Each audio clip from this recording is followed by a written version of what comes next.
Si estás viendo esto, acabas de recaer. Quédate en este episodio. Una recaída no borra tu recuperación. Bienvenidos a tu podcast Alcoholismo y Esperanza. Gracias por estar en este momento con nosotros. Vamos a grabar el episodio número 35 de nuestro podcast y vamos a hablar de cómo manejar las recaídas. Tenemos un invitado especial. Tenemos al padrino Giovanni Tovar. ¿Cómo está, padrino? ¿Cómo se encuentra? ¿Qué tal? Nuevamente, después de casi 2 años, vuelve aquí otra vez al podcast. Sí, increíble cómo pasa el tiempo. Agradecido, un gusto verlos también nuevamente. Y qué bueno que estén llevando este mensaje y que tengan más éxitos espirituales. Contentos. Gracias. Tenemos una comunidad de más de 16,000 personas ya. Hemos crecido, pero siempre con el mismo objetivo, llevar el mensaje a la persona que sufre. Xavi, ¿cómo estás? Venís de trabajar. No me contestaste el teléfono, pero ahora ya sé por qué no me lo contestaste. Pero ya estás aquí. ¿Cómo estás, Xavi? Háblanos un poco de las redes sociales. Un saludo, gracias, Plinio. Don Giovanni, un gusto de tenerlo nuevamente aquí en nuestro programa. Saludo a todas las personas que nos sintonizan y aquí estamos para pasar el mensaje para el alcohólico que sufre, ¿ve? Y recordarles que estamos en diversas redes sociales, nos pueden ver como Alcoholismo y Esperanza en nuestras distintas redes sociales, en Facebook, en Instagram, estamos en YouTube, en nuestros podcasts también los pueden encontrar en Spotify, en Apple Podcast también. TikTok también, que ahí es donde tenemos más afluencia y más movimiento sobre nuestros videos, y también nos pueden escribir a nuestro correo electrónico alcoholismoyesperanza@gmail.com. Y el WhatsApp, que ya saben, en la pantalla, en la parte de abajo de la pantalla, Fernando pone el QR. Usted puede con su cámara del teléfono, pone en la pantalla el QR y eso lo va a direccionar al WhatsApp, y ahí se puede comunicar con nosotros.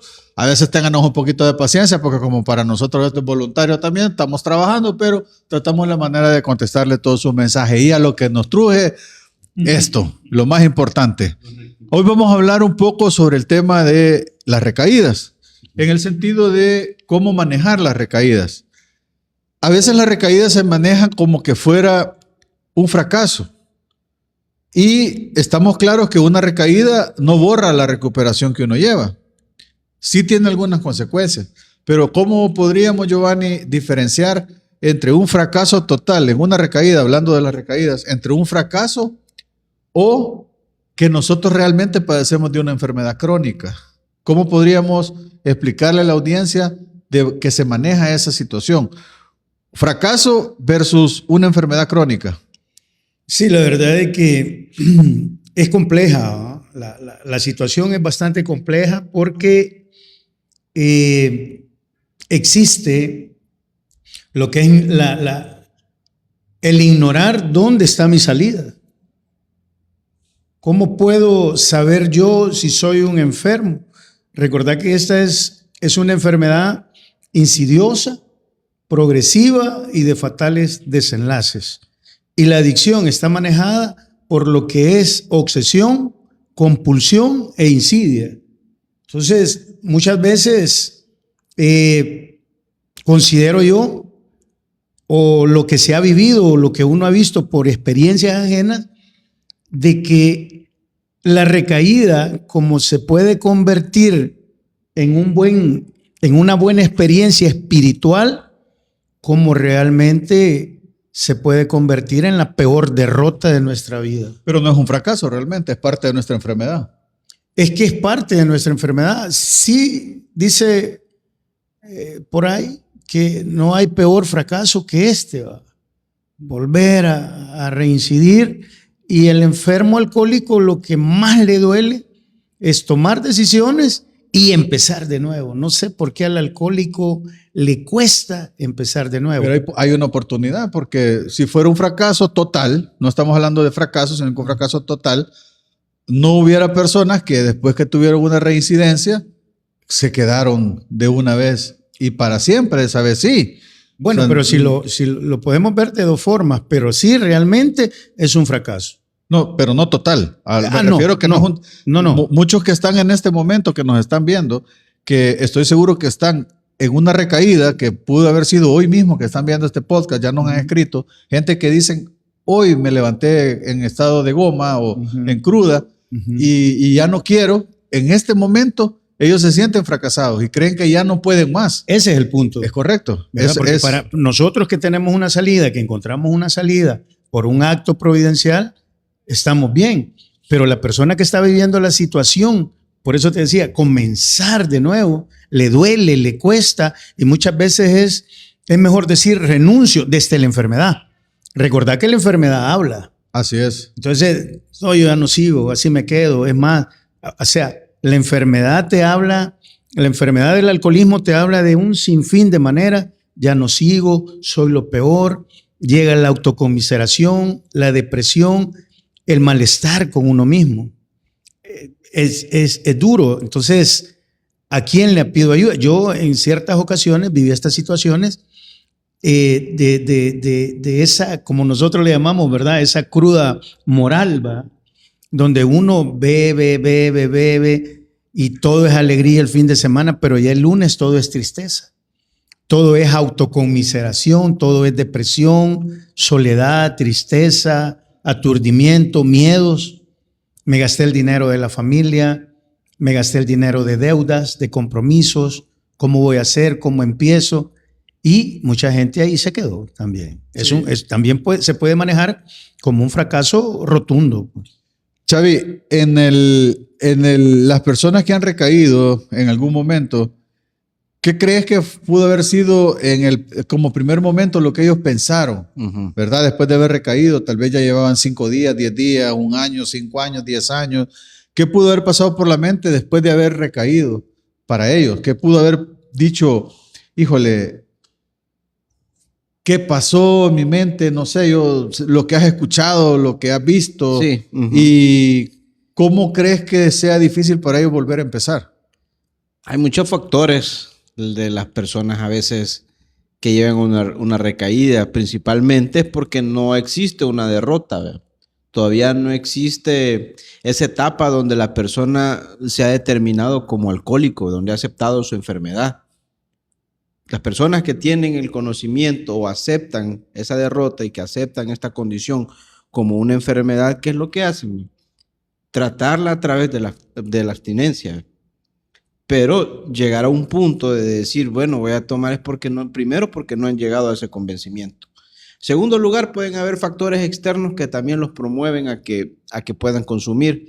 Por ejemplo, muchas veces el alcohólico cuando deja de consumir alguna etapa, empieza a tener enredos emocionales, a tomar decisiones más complicadas y cosas que ahí deberían de tener ciertas limitaciones, pero cuando vienen fracasos de aspectos negativos a consecuencia de esa toma de decisiones o esos enredos emocionales, es lo que a veces en muchas ocasiones llegan a una recaída, ¿verdad? Sí. Sí, yo creo que debe ser un poco triste en algún momento las personas que han pasado por un proceso y luego ya no se ven en eso, se ven un día en la mañana despierto pensando ¿qué hice? La regué y creo que ya... Y no solo eso, también etapas de euforia, ¿verdad? Donde tengas una extrema de felicidad en un momento. Claro. ¿verdad? Eso también puede ser una etapa que puede desbordarte una emoción y decir, bueno, la estoy pasando. Personas ahora en que está el mundial, ¿verdad? Por ejemplo. Que gana tu equipo, tu selección. Bueno, mi selección no ha llegado. Para los que no saben, somos salvadoreños y nosotros no ha llegado a la selección. Hoy ganó Ecuador. Por ejemplo. Vos porque fuiste de Ecuador hace poco. Ganó Ecuador y le ganó a Alemania, ¿va? Una potencia. ¿va?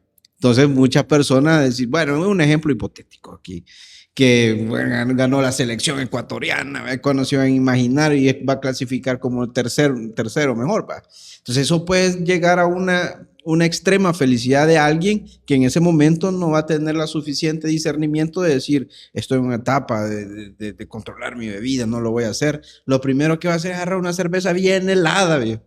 Y ahí es donde vienen las emociones, ¿ve? Sí. Padrino, ¿por qué una recaída con el alcohol se siente tanta vergüenza a comparación? Por ejemplo, yo soy diabético y las veces que yo he recaído con el azúcar, por ejemplo, que han sido muy pocas veces porque ahora yo ya me cuido, pero las veces que yo he recaído con el azúcar, no tengo vergüenza, sí tengo alguna cierta culpa, pero tengo más temor. pero con las recaídas con el alcohol o cualquier sustancia, porque ahora de todo hay una vergüenza. ¿Por qué será esa vergüenza que siente la gente?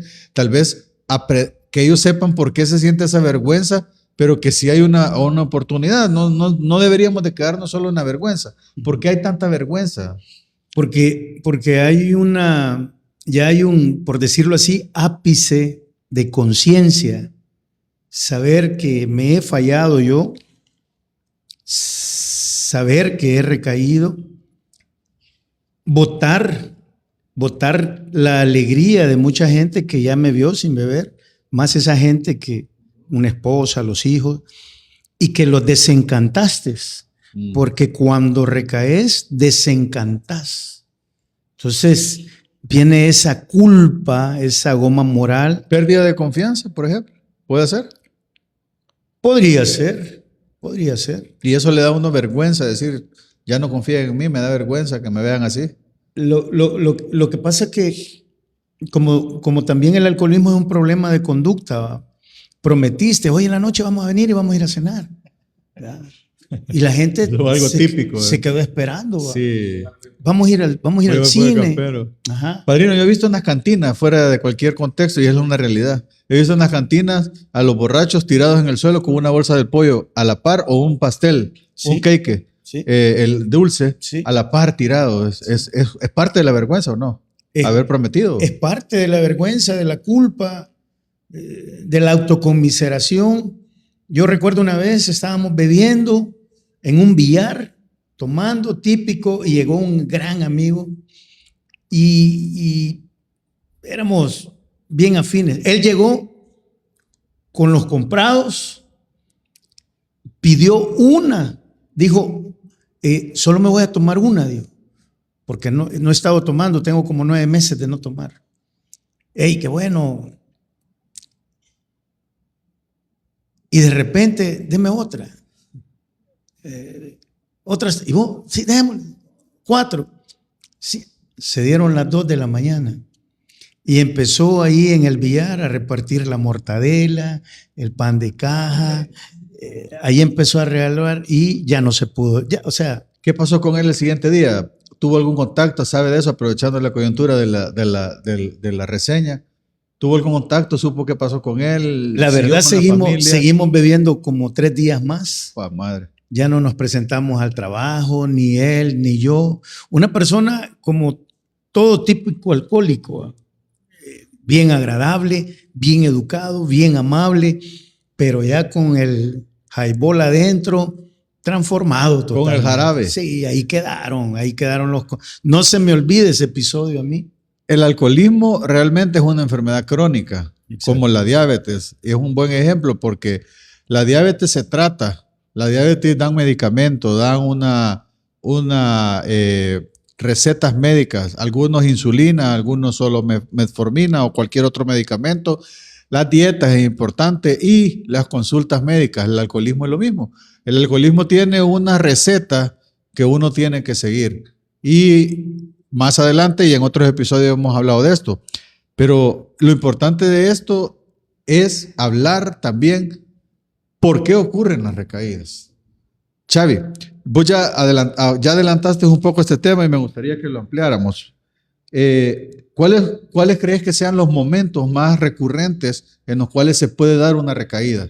Sí, lo que hablaba anteriormente, ¿vea? Una etapa de euforia, extrema alegría de la persona, una decepción amorosa, la muerte de un familiar, el despido de un trabajo, la marginación, el que te corte tu novia, o sea, un montón de factores.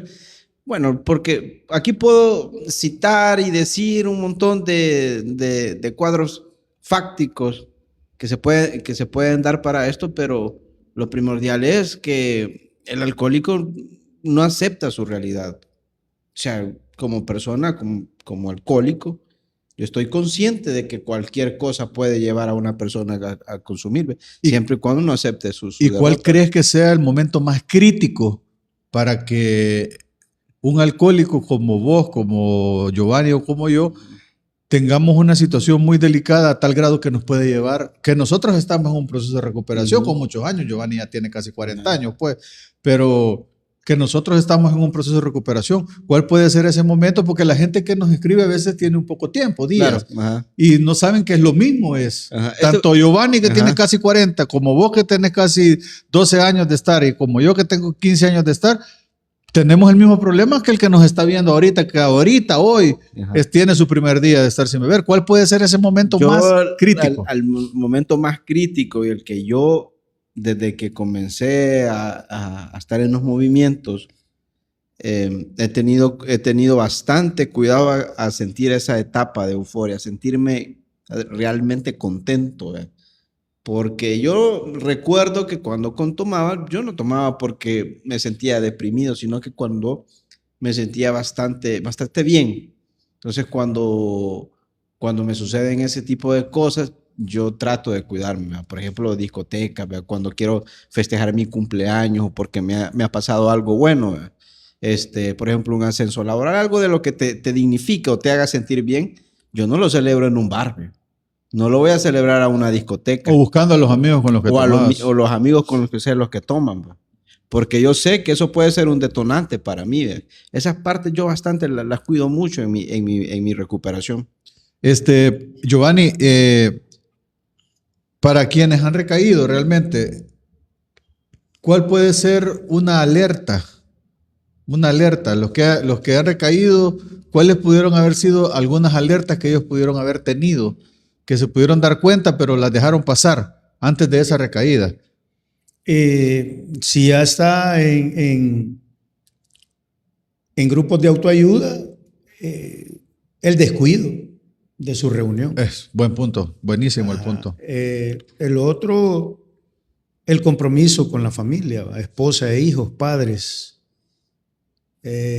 son los puntos que manejan. Y el otro es realmente, de tanta experiencia que yo he vivido, conocer ya mi problema. Ese es el punto. Yo pienso que el descuido es la confianza, la autoconfianza que uno se tiene. Sí. En el caso de nosotros que vamos a grupos, muchas veces nos sentimos tan confiados que creemos que como ya tenemos un rato o tenemos un mes, porque suele pasar también, padrino, que a veces los compañeros después de 3 meses ya se sienten bien. Es normal. Es normal. El cuerpo se recupera, rápidamente se recupera y comienza a tener una autosuficiencia de decir, bueno, yo ya estoy bien. Ya no necesito ir a mi programa de 12 pasos, van al gimnasio, van a clases de inglés, van a caminar como yo y cualquier cosa hacen por tal de no vienen al grupo porque, por ejemplo, eso es un punto que pasan más tiempo con la familia, etcétera. Entonces, la autoconfianza es un factor, una señal bastante fuerte en el sentido de que puede llevarlo a una recaída, pero también, como dice Xavi, los picos de emociones ya sea picos hacia arriba o hacia abajo de emociones, porque puede ser un duelo, por ejemplo, que lo puede llevar a una recaída, o, como decía Xavi, un ascenso. Un ascenso. Es que puede ser o el éxito o el fracaso. La situación es que se tiene una mentalidad complicada, anormal. ¿Por qué? Por la obsesión y la compulsión, más lo insidioso. O sea, no soy normal, soy una persona con una mentalidad alcohólica. Y de la autosuficiencia también se pasa al autoengaño. Correcto. ¿Verdad? Entonces, no, voy a donde mi familia y... De todas maneras, ahí estoy protegido, nadie toma. Tengo derecho a descansar. No, todo lo va a controlar desde su grupo de autoayuda. Correcto. Familia, trabajo, finanza, paseo, familia. Las primeras 24 horas, considero yo, por lo que he escuchado, es una situación bien difícil. Después de las primeras 24 horas después de haber recaído. O sea, recae la persona y luego vienen las primeras 24 horas. Esa es una parte bien difícil. Pero ¿qué es lo primero que debería de hacer alguien que ha recaído? Las primeras 24 horas. ¿Qué es lo primero que debería de hacer a su criterio esa persona que acaba de recaer, que acaba de despertar y se ve en su cuarto o en cualquier otro cuarto o en cualquier lugar y dice, recaí? ¿Qué es lo primero que debe de hacer? Es que como el enfermo alcohólico se autojustifica, ¿va? Y muchas veces dice, ya se rompió la camisa, que se rompe el pantalón. Es lo más fácil. Sí, claro. En ese momento es bastante difícil. Voy a entrar en reflexión, en meditación, voy a ir donde mis compañeros a pedir ayuda. Y muchas veces, por eso esto de los grupos de autoayuda es estrictamente personal. Porque vos no estás obligado a escuchar sermones, vos no estás obligado a que te regañen. Y muchas veces eso, porque hay compañeros que se vuelven padrastones dentro de los grupos de autoayuda. Entonces hay gente que le da miedo ir a enfrentar la verdad. Es una peculiaridad en el enfermo alcohólico. No quiere ver su verdad, no quiere oír su verdad y no quiere oír verdades. ¿Cree que está bien hablarle con los que estuvo y preguntarle qué hice ayer? O lo mejor, si ya está uno en los grupos, por ejemplo, es hablarle a un padrino y decirle, o a un compañero. Muchas veces la vergüenza también lo lleva a uno, no le al padrino que tanto le ha dicho, no hagas esto, no hagas esto, no hagas esto. O llamarle a un compañero. ¿Qué es lo mejor? ¿Llamarle al amigo preguntándole qué hice ayer, que no me acuerdo? ¿O llamarle a un compañero o amigo del grupo para decirle, viejo, como dicen vulgarmente, la regué? Sí. ¿Qué es lo mejor? Pues lo mejor es buscar ayuda, ¿va? Buscar a mi compañero de confianza. Hey, mira, la regué, ¿va? O a mi padrino. ¿Va? Hey, padrino, me pasó esto. O sea, si es gente comprensible, si es gente que no se va a sorprender porque sabe que está tratando con un enfermo alcohólico igual que él, que sabemos que no es fácil. Si la enfermedad del alcoholismo no es que mastique el chicle y ya lo boto, no.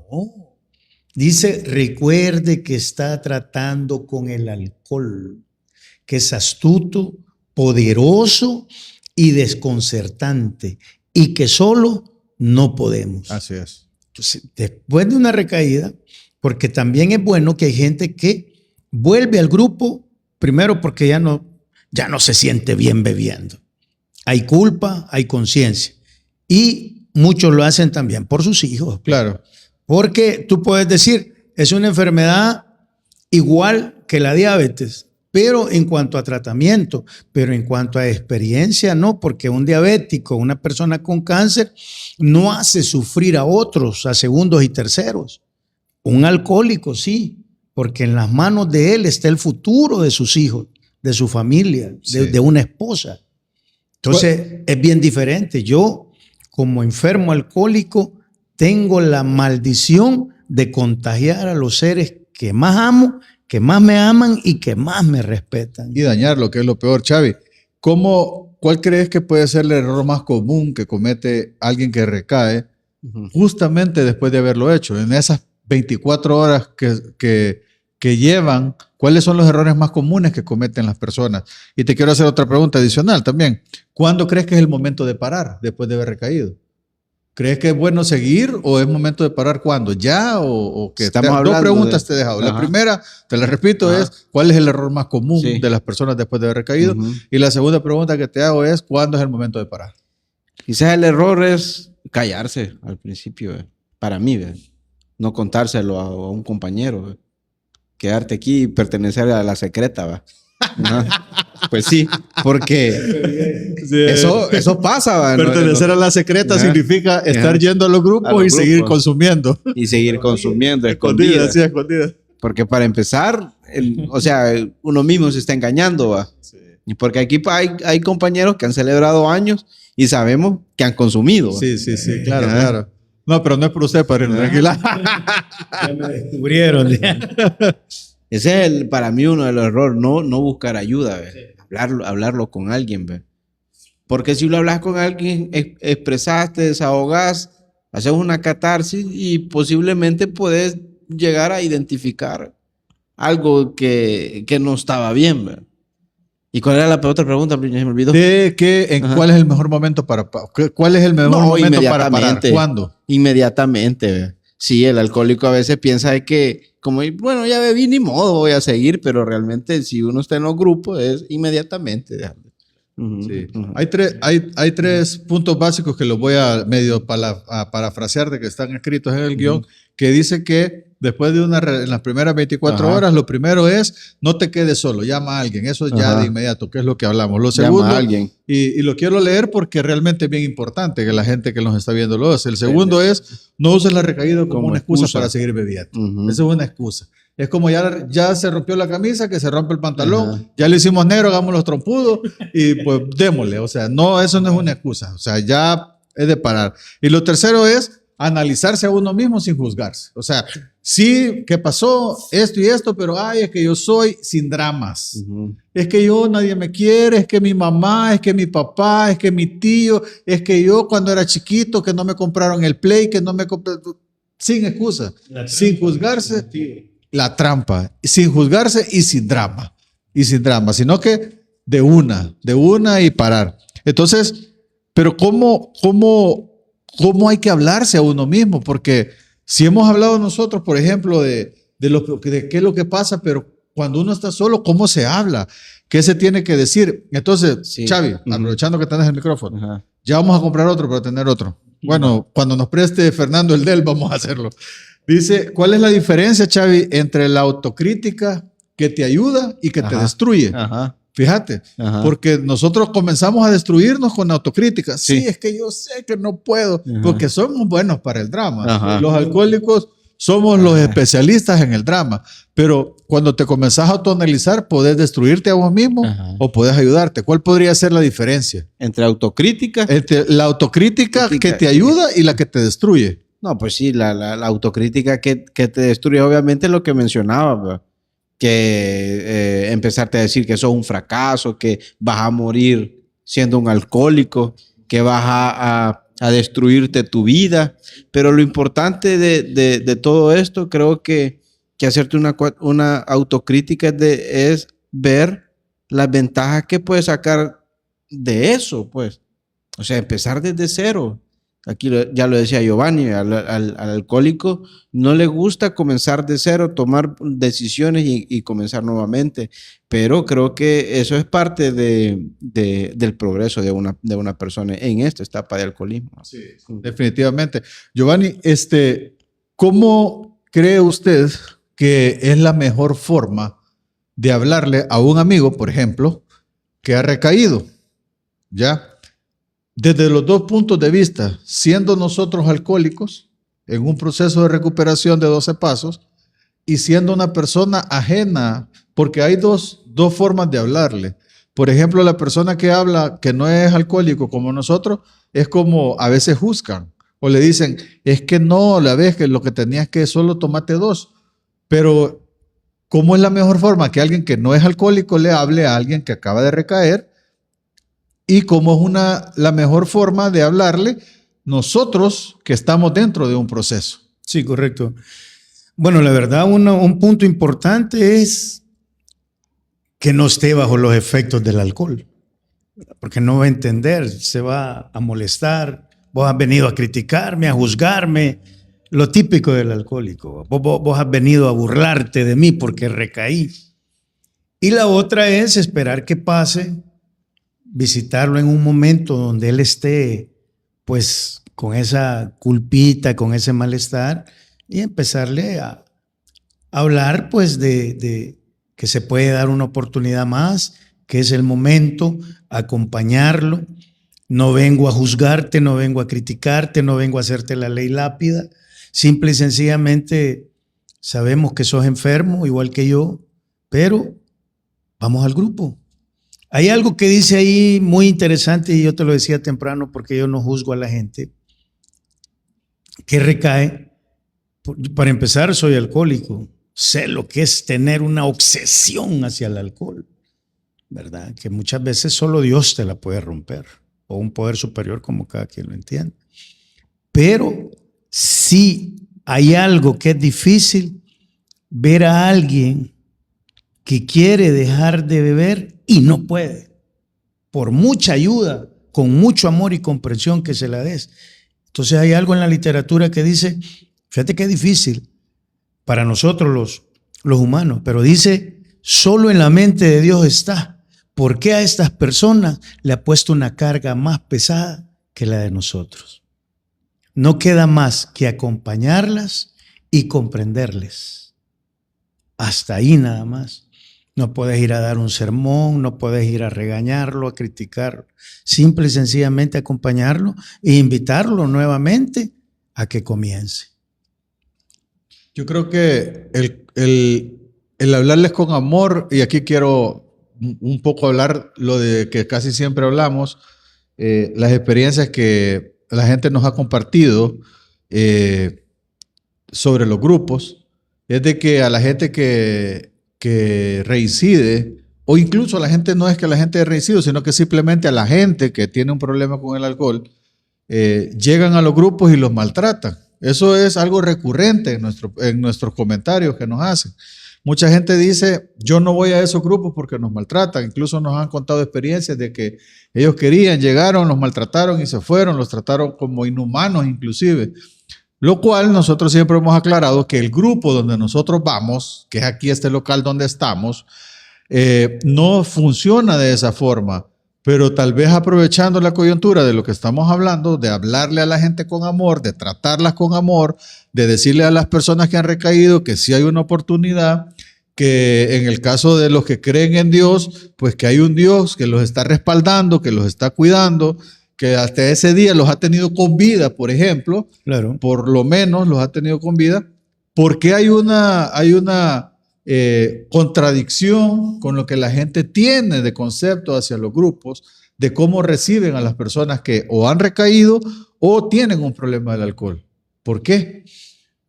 La verdad es que es bien, bien complejo, ¿verdad? Hay gente que nosotros sabemos que los grupos de autoayuda son totalmente diferentes en su programa, pero hay mucha gente que tiene... Hablamos del programa de 12 Pasos. Sí, hablamos del programa de los 12 Pasos, pero hay gente que compite dentro de los grupos, negativa, divisionista, que fácilmente personaliza y competitiva en lo negativo.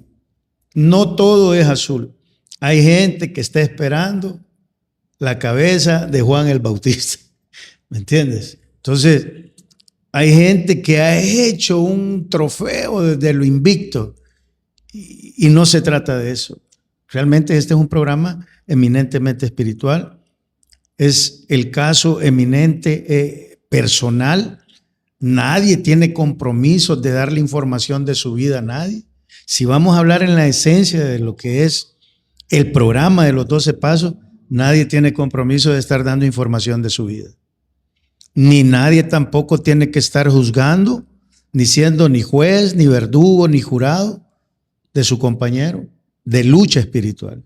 Entonces con esto aclaramos nuevamente lo que siempre hemos hablado, pues ahora que ha venido Giovanni, que también pertenece a los grupos, que en los grupos hay amor y el grupo que no lo hace pues está fuera de los 12 Pasos definitivamente, pues es algo que hay que saberlo valorar. Y de hecho, como para ir cerrando ya con el último segmento del podcast, vamos a hablar del volver a empezar, pero volver a empezar sin vergüenza y volver a empezar sin dramas, sin volver a empezar sin estar haciendo tanto escándalo. Xavi, ¿crees que hay que empezar de nuevo después de una recaída o se puede ver diferente? ¿Realmente hay que empezar de cero o podemos, como, bueno, ya recaí, pues y ponerle algunas aristas por ahí que te van a llevar a un engaño? No, desde cero, borrón, cuenta nueva. Si recaís, si estás en un proceso de recuperación, si estás en cualquier tipo de movimiento, en un grupo, a un terapeuta, lo que la persona se asista, ¿verdad? Si así comienza una recaída, comienza desde cero, ¿verdad? Porque ya va a ser una nueva forma de experiencia, nueva forma de vida la que va a tener, y obviamente esto es una enfermedad que únicamente se va a combatir con la abstinencia. Entonces no van a haber así paños tibios, ¿verdad? Cuando hablas de paños tibios, por ejemplo, cuando alguien recae, ¿cuál sería la mejor forma de decírselo a un padrino o a un compañero, por ejemplo? ¿Con rodeos o cómo? ¿Cómo crees que sea lo mejor? Hay que ser tajante, así, directo. La regué. Ajá, así, directamente, porque no podemos estar en esta enfermedad grave de fatales consecuencias. No se puede estar así con suavidad. Para mí, a mí ha sido efectivo que las cosas te las digan de manera directa, de manera clara. Padrino, ¿qué cambia prácticamente en el plan de recuperación en una recaída. ¿Qué es la variante que hay cuando uno regresa al programa, regresa al grupo en ese plan de recuperación? ¿Hay algo que cambia o todo sigue igual? Pues si como quien ha recaído es él, el supuesto individuo, no cambia nada. Simple y sencillamente vivió la experiencia y sabe que no fue muy bueno. Es que el lugar correcto está aquí porque aquí están las personas correctas. Correcto. Si con la mentalidad alcohólica que tiene un individuo, no cabe en otros lugares. Y ahí es donde aparece el puente de comprensión. Si el enfermo alcohólico es infantil, inmaduro, escapista, entonces aquí lo único que queda, como decía acá el licenciado, ser honesto conmigo y con la gente de mi grupo. Si recaí, ¿qué va a pasar? No va a pasar nada. Si sigo, sí va a pasar de todo. Cárcel, locura o muerte. Entonces, parar en seco una recaída, venirme al grupo y no pasa nada, no hay compromiso con nadie. Correcto, y si estás hasta aquí en el podcast es porque a lo mejor acabas de recaer y pues lo importante es volverse a levantar. Xavi, ya para ir cerrando el podcast, ya llevamos 40 minutos, como siempre, nunca se siente. Rápido. Pero es porque eso pues da vida realmente. Claro. Entonces, para ir cerrando el podcast y darle una palabra de aliento y de ánimo a la gente que nos está viendo sobre las recaídas. Para todos los recaídos. Correcto. Los que están ahorita te aseguro que de una manera, nos está viendo alguien y con una gran cruda. Sí, de una manera coloquial, ¿verdad? No se ahueve. O sea, no se ahueve si usted recayó. O sea, eso obviamente no lo vea como un fracaso, véalo como una experiencia y que va a volver a empezar, ¿verdad? Ahí no está solo, busque ayuda, busque un padrino, busque a alguien a quien recurrir, a alguien idóneo, ¿verdad? No a su chero con el que ha bebido un día antes, ¿verdad? Para decirle cómo está ahora, a que me siento mal, ¿verdad? O a alguna dama que tenga. No, ya vas con... O sea, busque ayuda, no está solo, no lo mire con un fracaso y siempre tenga la mejor disposición para seguir adelante, ¿verdad? Padrino, gracias nuevamente por estar con nosotros. Las puertas del podcast están abiertas cuando usted quiera venir, ya sabe. Despídanos, por favor, con unas palabras de aliento para esta gente que está ahí y nuevamente agradecido con usted por su tiempo y porque está aquí con nosotros compartiendo. Gracias, muy Por amable. cierto, grabó el corto también, así que va a salir antes de que salga este podcast. Okay. Bueno, decirle ahí a la audiencia de que nunca es tarde para comenzar, que aquí es el lugar donde se comparte experiencia, fortaleza y esperanza. Lo que pasó, pase la página, rómpala, échala en el cesto de la basura y comienza. Nunca es tarde para comenzar. Un día a la vez. Duros con nosotros, comprensibles con los demás. Gracias. Buenísimo, a ustedes. Gracias a todos. Hay que seguir en esta lucha. Gracias por escucharnos. Síganos, compártanos, coméntenos en qué día de tu recuperación estás en este momento. Cuéntanos, y si estás en un proceso de una recaída, escríbenos también. Coméntanos en el podcast, sugiérenos, compártenos y vamos a hacer una comunidad más grande. Gracias a Dios, gracias a ustedes. Así que nos vemos en el próximo episodio. Hasta luego.